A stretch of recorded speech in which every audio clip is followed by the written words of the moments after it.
青春的微笑，青春的微笑，是爱的名字。大家还记得吗？上个视频我们已经学过了汉语里的笔顺笔画，那么今天我带大家去看一下怎么使用笔顺笔画来写成一个汉字。สบายดีทุกคนเนาะมื้อนี้อาจารย์จะพาทุกคนนี่ไปคิดเขียนอักษรจีนง่ายๆนั่นกันเนาะโดยนำไส้จังหวะและองค์ประกอบต่างๆในการคิดเขียนภาษาจีนเนาะโอเคเราไปเบิ่งน้ำกันเลยเราจะไปเบิ่งตัวอักษรคำว่าคนนำกันเนาะตัวอักษรคำว่าคนเราจะเขียนผีและตามด้วยหน้าเนาะ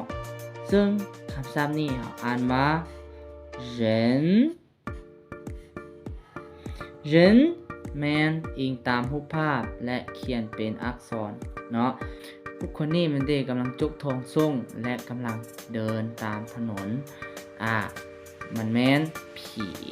ลำตัวจนฮอดขาเบื้องซ้ายและขาเบื้องขวาเนาะซึ่งอักษรคำว่าเรนมันมาจากรูปภาพแบบนี้เนาะต่อไปเนาะอักษรคำว่าต้นไม้ตามรูปภาพนี่เลยอันนี้แมนกิ่งไม้อันนี้ก็กิ่งไม้และตัวอยู่ถึงนี่ก็เป็นกิ่งไม้และลงลุ่มนี่ก็คือลำต้นเนาะและต่อไปนี่ก็คือหากอันนี้ก็หากและอันนี้ก็หากกันเนาะซึ่งคำศัพท์คำว่าต้นไม้เขาจะเขียนเหิงและชู่ผีหน้าอันนี้เลยเนาะเขาอ่านว่ามู่เนาะมัวสระอูเสียงซีเป็นมู่คำว่ามู่ตัวนี้คือการเนาะเขาอิงตามรูปภาพแบบนี้แล้วเขียนมาเป็นอักษรจีนตัวนี้เนาะคำว่าเหิงตัวนี้เนาะมันแม่นงามไม้แต่จากเบื้องซ้ายมีฮอดเบื้องขวาเนาะชู่ตัวนี้แม่นตั้งแต่กิ่งไม้อยู่เทิงนี่เนาะปลายต้นไปฮอดอยู่หากของมันส่วนคำว่าผีตัวนี้แม่นหากไปทางเบื้องซ้ายเนาะคำว่าหน้าตัวนี้ก็คือหากไปทางเบื้องขวานี่เองเนาะตัวต่อไปก็คือมิดนั่นเองเนาะมิดภาษาจีนเขาจะเขียนเหิงเจ๋อเก้าเนาะและผีอยู่นี่เนาะคำศัพท์นี่แมนเขาจะอ่านว่าเต้าเนาะเต้าแมนตือบวกให้กับสระเอาเนาะเสียงหนึ่งเป็นเต้าอักษรนี่เนาะเขาอิงตามรูปภาพตามตัวนี้เนาะเขียนมาเป็นเต้าแบบนี้เนาะสำหรับเหิงเจ๋อเก้าตัวนี้แมนมันแมนเส้นระหว่างนี่ฮอดอยู่นี่เนาะและผีตัวนี้ก็คืออันนี้นี่เองเนาะต่อไปเนาะอักษรคำว่าทงนาอันนี้คือทงนาที่อาจารย์แต้มออกมาเนาะอันนี้เป็นคันนามันเด้คันนาและอันนี้ก็คือครอบ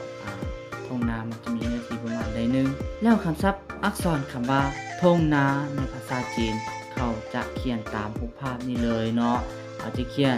ชู่ก่อนแล้วจึงเหิงเจ๋อแล้วจะมาเขียนเหิงอยู่ในนี่เนาะหลังจากนั้นเราก็คิดชู่ในบวกใส่อยู่ทางในและเอาอัดประตูให้มันเป็นเหิงเนาะเราจะอ่านว่าเถียน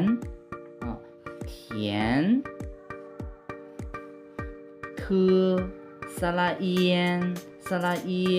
เสียงสองเป็นเถียนเธอเอียนเถียนอักษรต่อไปเนาะนั่นก็คืออักษรคำว่าปื้มนั่นเองเนาะปื้มมันจะมีสองหัวย่องไว้อยู่ถึงโต๊ะแบบนี้เนาะและมีปากกาตัวนึงปากกาเป็นปากกาฟอยล์เนาะมาย่องใส่อยู่ถึงปื้มสองหัวอันนี้เนาะเ เขาจะอิงตามรูปภาพตัวนี้เขียนออกมาเป็นแบบนี้เขิงเฉออันนี้ก็คือปื้มอยู่ถึงปื้มหัวอยู่ถึงนี่เองเนาะและเขิงเฉอเก้าอันนี้ก็คือปื้มอยู่รุมนี่เนาะเล่มทีอยู่รุมนี่และสำหรับปากกาเราจะเขียนชู่ลงไปและเราจะเตียนให้มันนี่เนาะอันนี้คือปื้มเนาะคำศัพท์คำนี้หรือว่าอักษรคำนี้เราจะอ่านว่าชูเนาะชูชื่อบวกให้กับสระอูเสียงหนึ่งเป็นชูเนาะโอเคคลิปนี้ก็จะมีแต่ซ้ำนี้เนาะหวังว่าจะเป็นบทเรียนบ่หลายก็น้อยบ่น้อยก็หลายให้กับคนที่เบิ่งแล้วเนาะเป็นอย่างไรก็ช่วยกดติดตามกดไลค์ให้กับอาจารย์เด้อเพื่อเป็นกำลังใจให้คลิปต่อไปเนาะ好的今天的中文课就到这里感谢大家的观看我们下个视频见拜拜